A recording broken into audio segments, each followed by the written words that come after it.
Hello. Glad to hear that those who want to are now able to watch the England match this afternoon without listening to me going on about references. But you have the information here now, so please, if you have any questions, please just drop me an email if there's anything you don't understand. So, references should be done in discussion with students because they will complement the personal statement. So we don't want the student saying one thing and then the reference really saying something different. So here are some of the things that you can check with your students. So, if they're applying for a particular course, you'll need to know if there are any particular selection criteria. So are they looking for somebody who's extremely numerate or, good with language or very organised, empathetic, whatever it is. So check with the students if there's any key criteria, and then you can always, include that when you're talking about your subject. Are there any extracurricular activities that you don't know about? I mean, this is really for the tutor, top and tail references, or for the head of sixth form. Is there anything that students go, I haven't been able to get everything in the 4,000 characters, so, could you please include this for me? And then, if you have room, then that's a great place to put that kind of information. If you have chance, have a look at their personal statement, see what they've written, and just see if it does complement what you're saying about them in the reference. And finally, although it is good to discuss the reference with them, the references are confidential, so we don't show them to the students. It's a school policy that I've always adhered to, because otherwise we do get students and parents then saying, you haven't added this, can you, and it just becomes a really complex situation. So you can discuss things with the students. What I always say is that we only say positive things about students in references, because that's the whole point of them. So this is for subject teachers. So what to include? So basically it is a summary of your students' academic performance, including evidence and examples. So that, I think, makes it much more personal. If you can say something very specific about that student. Once you've read the personal statement or you've asked them what they're applying for, you can then go, okay, so I can see why they want to study law. They're really good at looking at the nuance of language and getting meaning and being able to analyse it.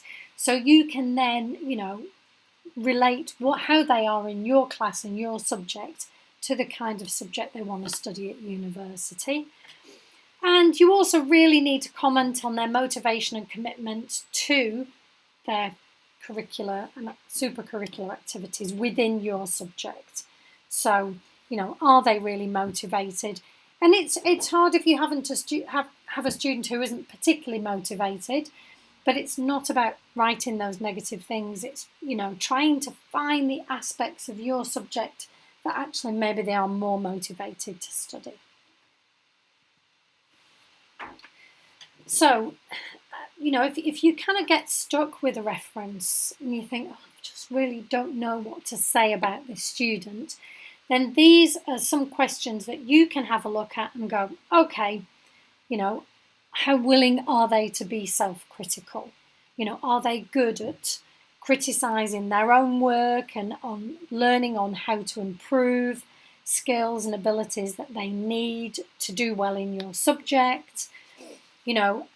Are they getting work done to a high quality? Are you seeing that improve over time? Are they good at following instructions? For many careers, people will need to follow and understand instructions. Can they do that in your subject?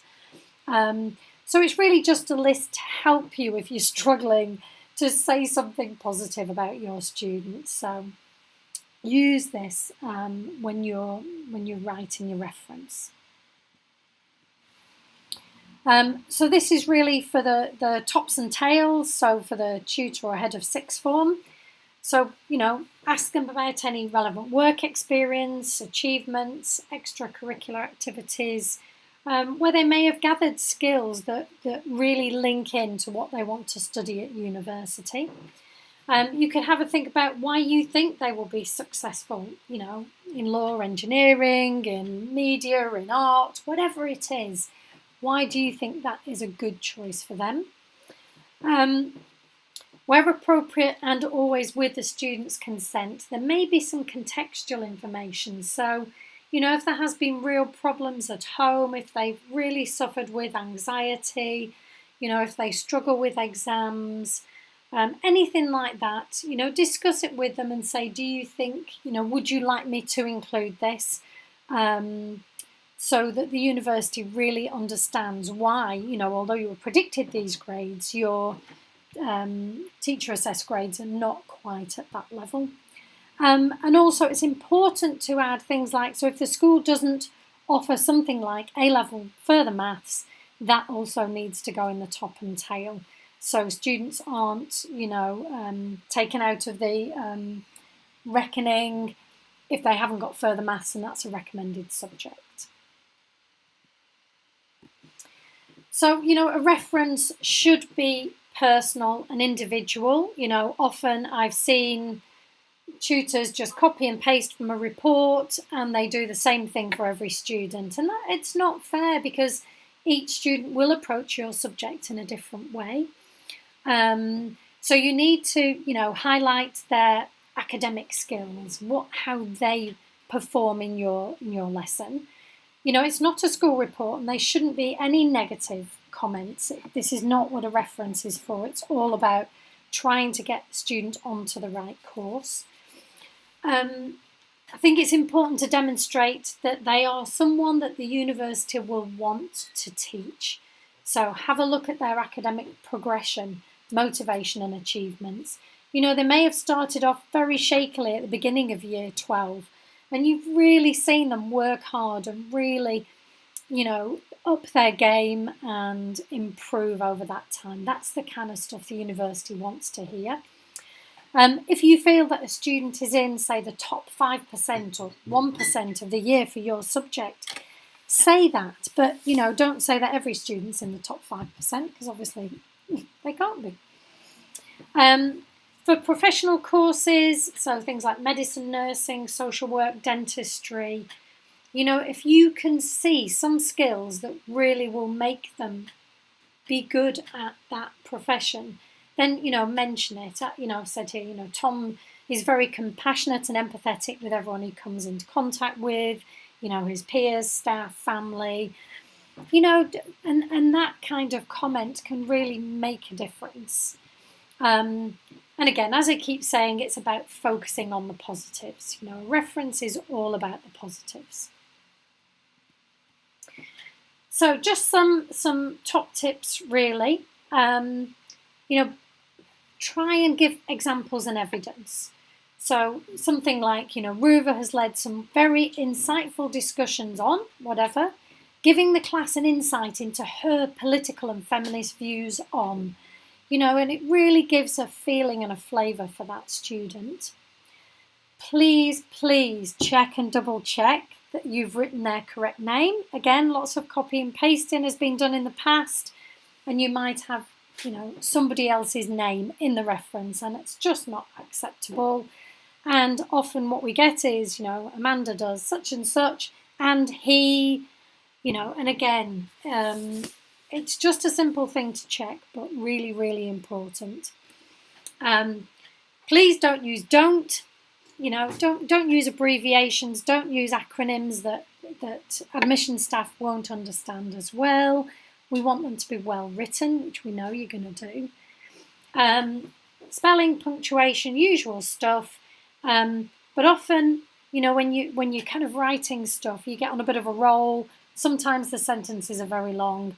We ask the students to read their personal statements out loud. So it's just a really good technique for seeing if you've written a really long sentence. Please don't write the same for every student who studies your subject. They're looking at the individual student's approach and how they cope.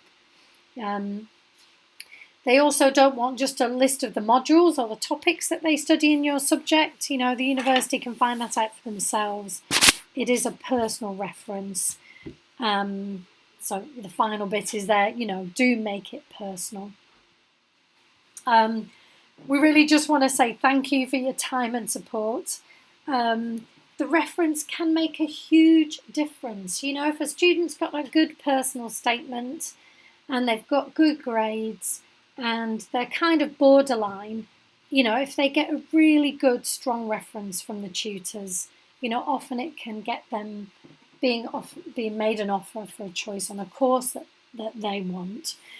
You know, we will be checking through them all and kind of supporting you with the process. But if you have any questions or you need any help, please email me. I've also got a list which I'll send to Tom, which he'll share with you, for examples of the key skills that are required by students studying architecture or business or art or whatever. So sometimes if you're just getting a bit stuck, you can just use that and go, okay, I can use their creativity. That's a really good one I can add to my reference. So thank you very much. Please enjoy the match and have a lovely weekend.